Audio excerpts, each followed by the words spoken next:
Hey, what's up, everybody? This is another episode of It Is What It Is podcast. I'm your host, Cody Kelly. I have my esteemed guest with me, Kevin Wembley. Kevin has recently put out a hip-hop project, had a great, amazing album. He agreed to be on the show. So I just wanted to have the opportunity to connect with him. So, Kevin, how you doing? I feel good, man. How you doing, man?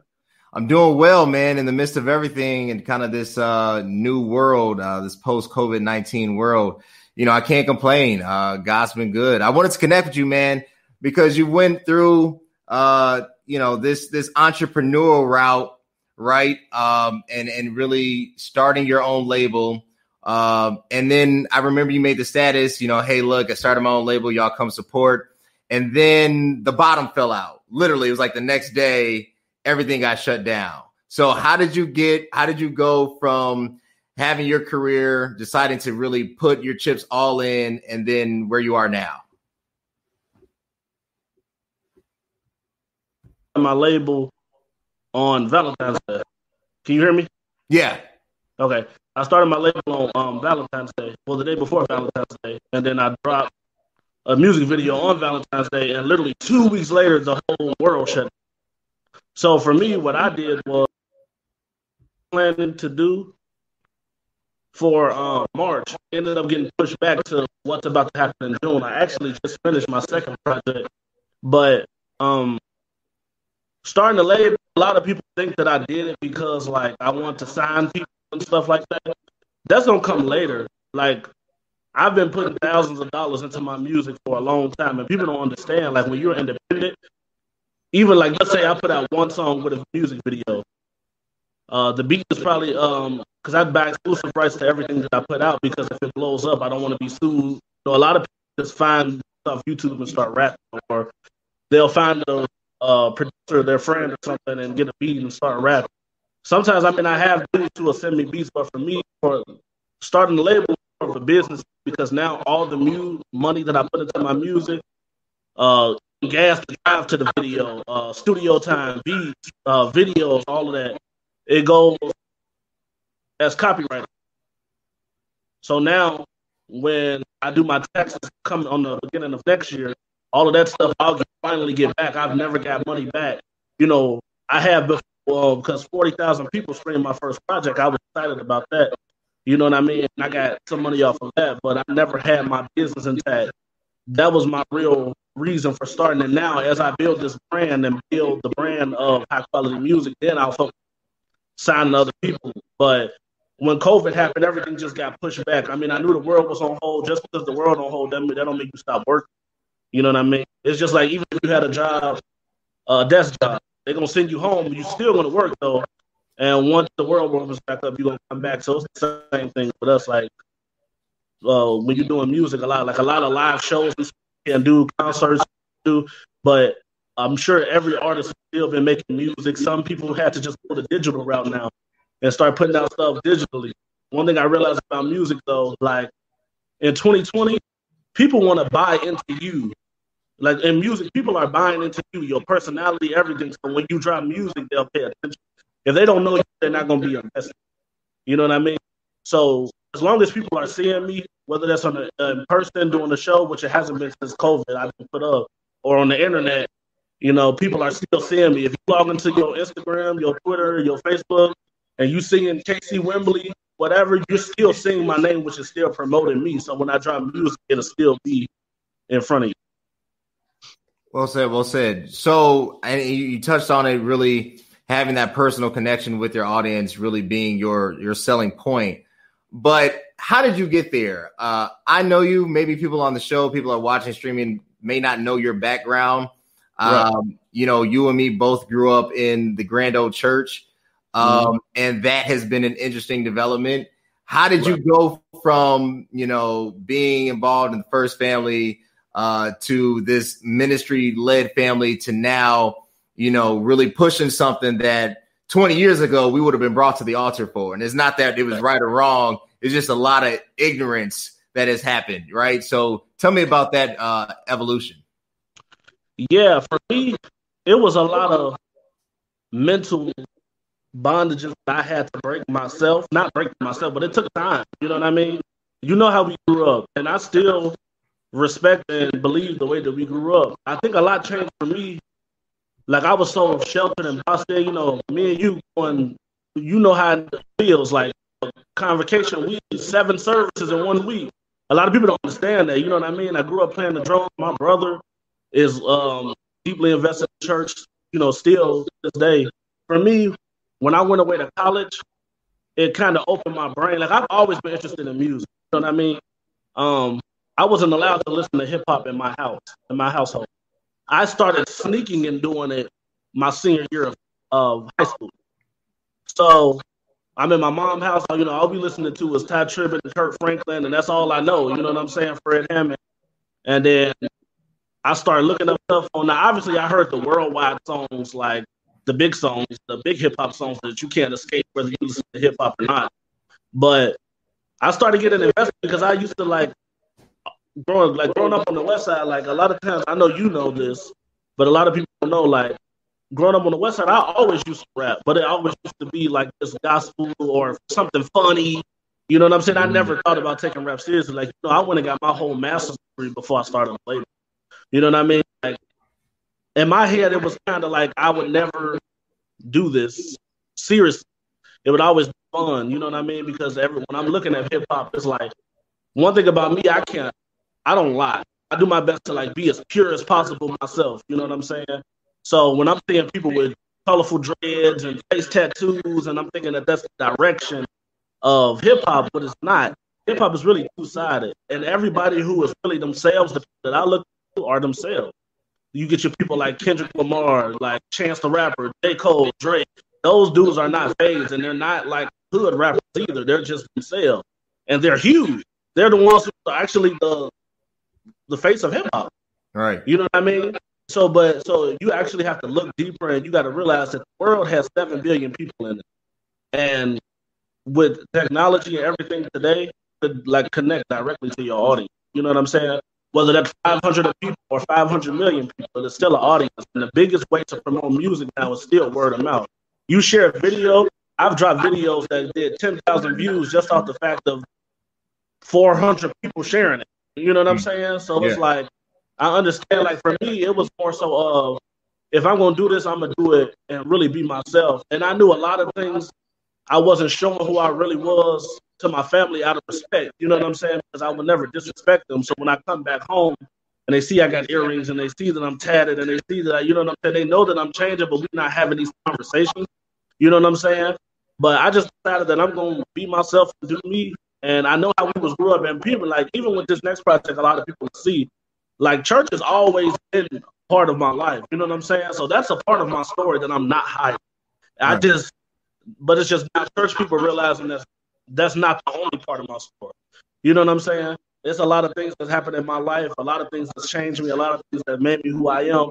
You know what I'm saying? And you heard my first project, anybody who heard it, I got a song on there called Got It Made. And growing up, it's weird because it's we feel oh man, if I do this, I'm going to die and go to hell. You know what I'm saying? That's how I always think. And I realize that's a bondage mentality. A lot of people might not agree with that, you know what I'm saying? But that's how I feel. So it's a lot of times when I went away to school, I couldn't really decipher the difference between God and church. You know what I'm saying? I'm doing all of this because I don't want to disappoint my family. I'm doing all of this because it's right. But is it really about following a rule of not disappointing the people you love or actually having a connection with God? I feel like I never had a connection with God. I was speaking in the youth churches and stuff, really just trying to be like Lewis. I remember. Yeah, because I'm saying that this is I'm 16 years old. You know what I'm saying? And my brother's doing this, and this is all I know. But then when I went away to school, I'm realizing that that's not really me. And the thing that I have to come to terms with it, and that's okay. You know what I'm saying? You got to be yourself. I would rather be the only and first me than a duplicate of somebody else, which is what led me on this journey to actually taking music. That makes sense. Would you say that one of the struggles, before I go to my next question, in the way we grew up, is that we didn't have a choice. Right. Right. So it's they saw something or they wanted to see something and you had to do it. You had to play drums. Lewis had to preach. I had to preach. Right. You know what I'm saying? But it wasn't was it ever asked, hey, what if you just wanted to be I don't know, usher, like, something that has nothing to do with the mainstream view of what the organization is. That question was never asked, right? And the struggle of, I have other talents that might not fit your view of me, but it's still a God-given ability. Exactly. But gifts and callings come without repentance. You don't have to be in the church to. I mean, a lot of people are gifted, as you see, who don't even believe in God. So it's like, for me, I think another question, yes, you're right, but it was never asked of me. It's kind of like this. If you choose something and that's all that you've ever seen, are you choosing it because out of obligation or because you actually want to? Like now I meet so many Christians who studied every religion and then they chose Christianity. I love that. Rather than I grew up in church and I don't know nothing about anything else. This is why you know what I'm saying? Mm-hmm. That was more so in my thing. Like when I went away to school, I realized it's like, and I'm still a Christian. I don't believe in anything other religion or anything like that. Yeah. But it was good to like get exposed to everything that the world has to offer and still be able to stick to my beliefs growing up. You know what I mean? The foundation. So for me, I honestly never really wanted to be anything in church. Like I never wanted to be a pastor. I never wanted to be a preacher. Like I love playing the drums. You know what I'm saying? I would do that. Me and Kiara would do that. Lewis played the organ, but like I never had a desire to be in the pulpit. You know what I'm saying? Like I never had that's my brother's thing, and he's really well at it. You know what I mean? Yeah. But for me, that's just not what I wanted to do. Now, the way I grew up in my family, they hear that now, they understand. But if I would have said that back then, that would have been blasphemy. Oh, I know. You know what I'm saying? Yeah.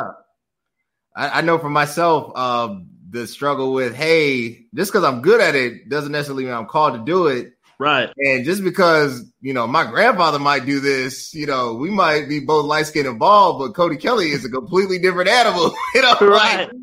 So I totally understand. Like, I don't have to inherit your responsibility.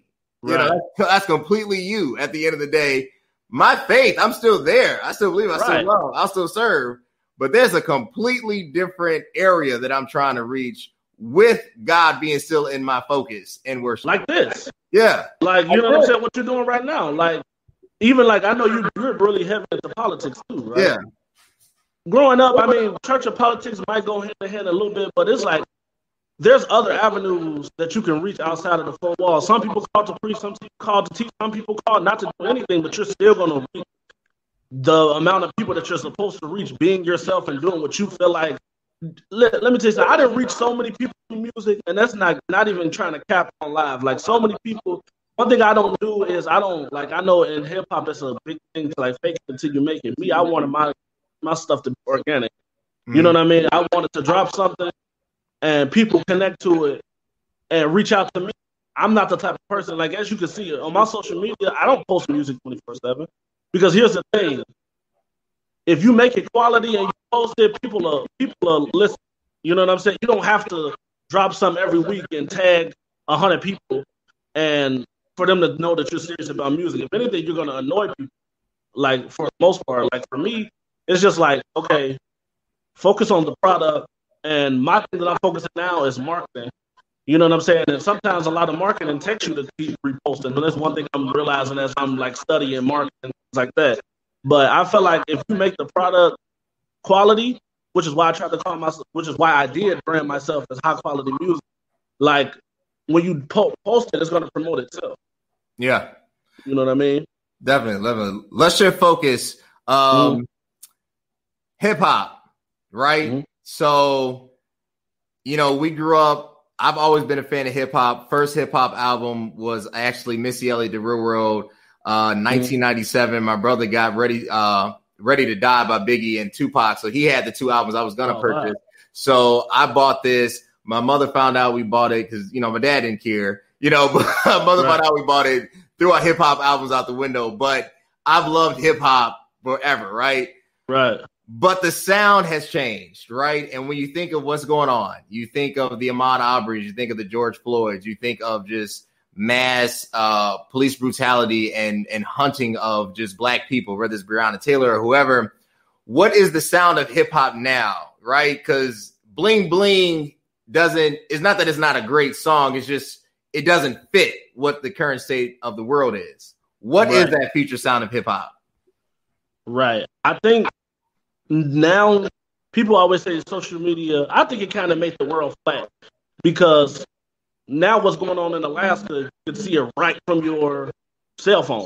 You know what I'm saying? It used to be promoted by the news, and that's why radio is losing its power because now we have streaming. You get in your car. You know what I mean? I think that hip hop future state is whatever the individual wants it to be because it's out there.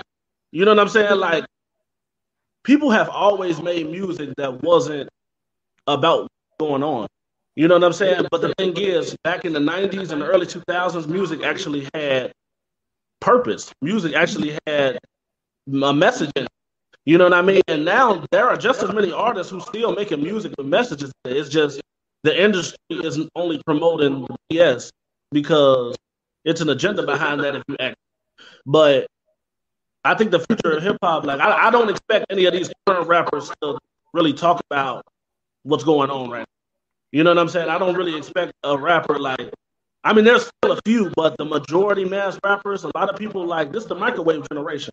People care about melody and they don't really care about content anymore. It's really all about the quick, easy melody. You know what I'm saying? That you can play in the club or you can play in the car that's going to make people get hyped.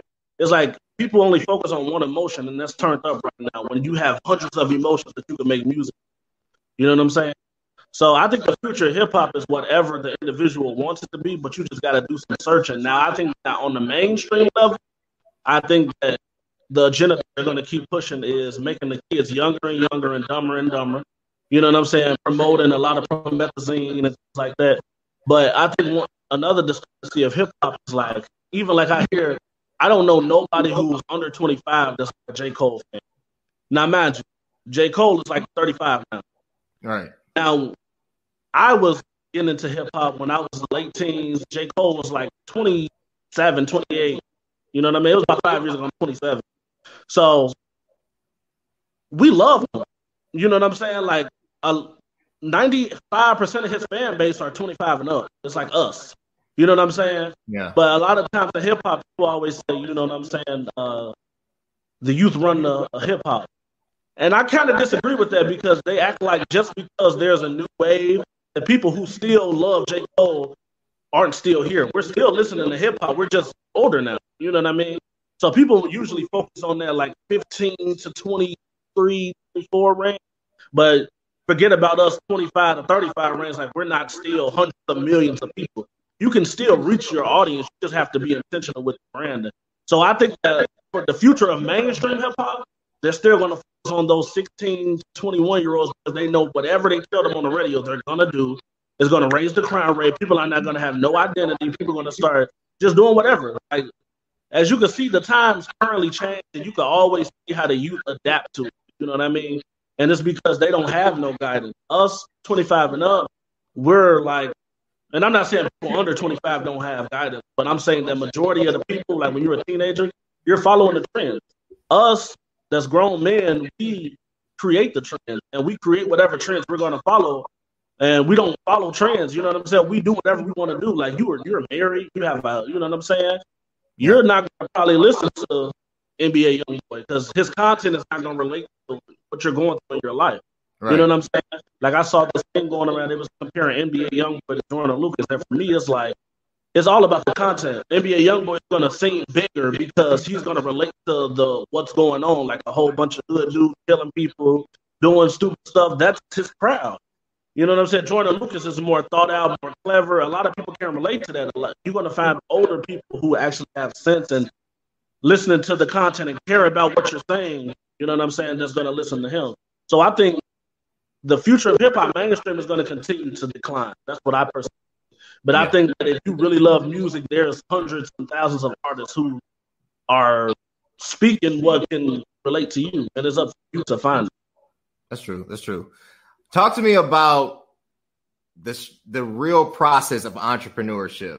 You made a status when you started your label, you sold your car, right? When you put that first project out, you made all these sacrifices.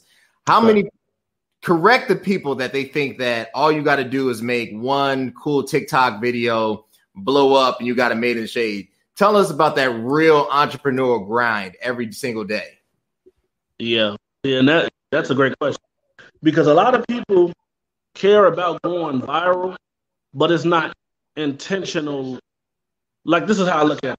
When I first moved to Atlanta, right, I would see certain people like that I saw on Instagram before I moved out there, and you will see them with 1 million followers, and you're like, oh my God, they're so lit. And then you realize, and it's not to shame anybody, but this is just what I was realizing, that a lot of those people, don't have real money, or they're working the same dead-end jobs as everybody else, or they're sleeping on people's couches and stuff like that. And here's the thing, a lot of people don't know, perception is not reality. Like, a lot of people want to be lit. A lot of people don't want to be paid. A lot of people don't know what it takes. And then a lot of people don't know that just because you go viral don't mean it's going to transcend into your music. You know what I'm saying? So as an entrepreneur, for me, I focus on reaching the people that I can reach. I can't look to the left or to the right of me. You know what I'm saying? Because what he's doing, I might know, this is not to shame nobody, I might know his real situation and know that even though he's popular right now, I would never want to be in that situation. You know what I'm saying? And because once a new popular person come out, the label's going to shelve you, and you're not going to be able to drop music. You see it all the time. A lot of these young dudes are signed for $200,000, which is a loan that you're going to have to pay back.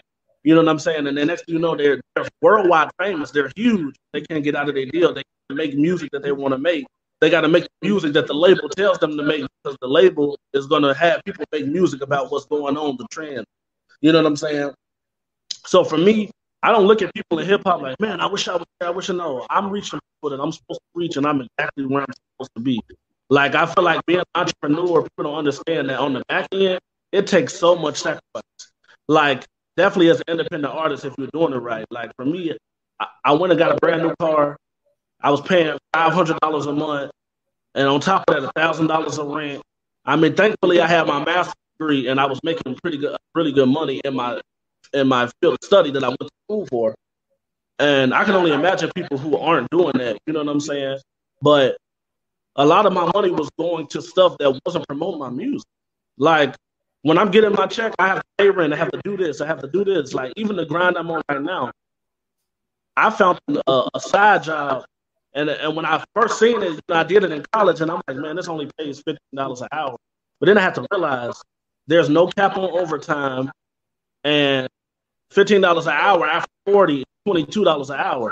And if there's no cap on overtime, you could work 100 hours a week and get a $4,000 check every 2 weeks that could really help. You could pay $2,000 to pay your bills or whatever, and now you got $2,000 left over to promote your music.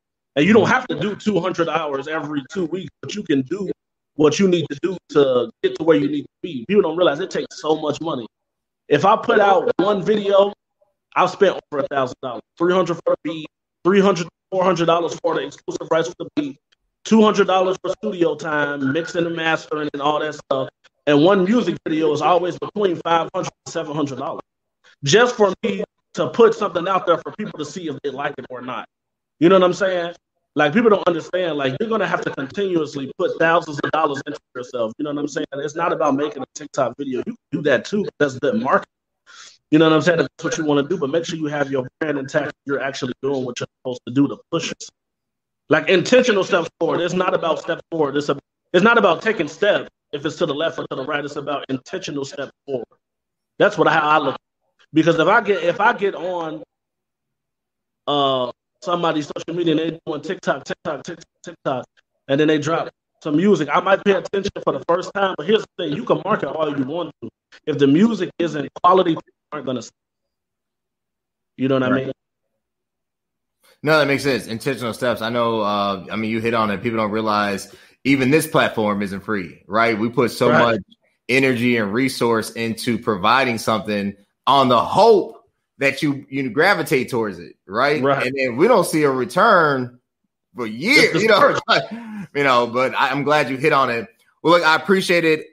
What do you have in the pipeline right now? I know you dropped that one last year. I know you've been working. What's going on right now? Well, right now, as of last week, I have a little more to do because I recorded my music, but I still have to get it mixed and mastered. I am about to drop my second project, and my focus on this marketing. Like I said, my first one did 40,000. I'm 40,000 streams, I mean, and I'm very grateful for that. You know what I'm saying? And it took over time. It wasn't immediate. You know what I mean? For this next one, my goal is to reach 100,000 people. That's what I have now. That's what I want to, you know what I'm saying? Because I've had people hear my stuff and then reach out to me on Twitter or Facebook or Instagram and, man, I don't know who you are, but this don't touch me, da, da, da, da.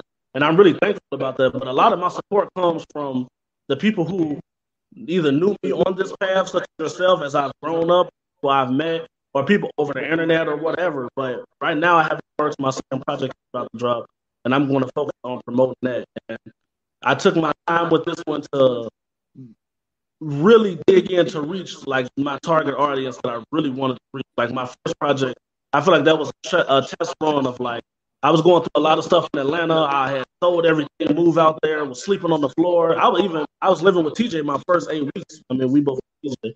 So I was living with TJ my first 8 weeks of being there, and I sort of got thrown out on my own. And then after 2019, I had moved to Chicago, you know what I mean? And I feel like a lot of things that I was doing while I was there, it was kind of like, you didn't have to do all of this to get to this point. You could have did this in a different way, and you still would have reached a lot more people, and you would have been able to do it a lot at a more rapid pace. Because the thing is, everybody's fighting for your attention on this, your attention on your cell phones. I'm not just going against other independent artists. I'm going against mainstream artists. I'm going against stuff that's happening in the world, like this whole George Floyd situation. If I would have dropped a tape the day that he passed away, I mean, granted, his death is way more important than music. So I want to put that out there. But if you work hard on a project, you want to try to drop it on a day that not another big event happened, because you want people to pay attention. You know what I mean? And that's another thing people don't realize. Like, and now you never know what's going to happen at any day, at any time. You know what I mean? So like, it's about making the product quality and just keep promoting, because even if you drop something on a day and then an event happened that you didn't know was going to happen and everybody's talking about that instead of music, you still got to continuously promote yourself. You know what I mean? Yeah. So my thing is, I want to focus on continuously promoting myself. My thing is, I'll post it, people will support, and then that'll be it.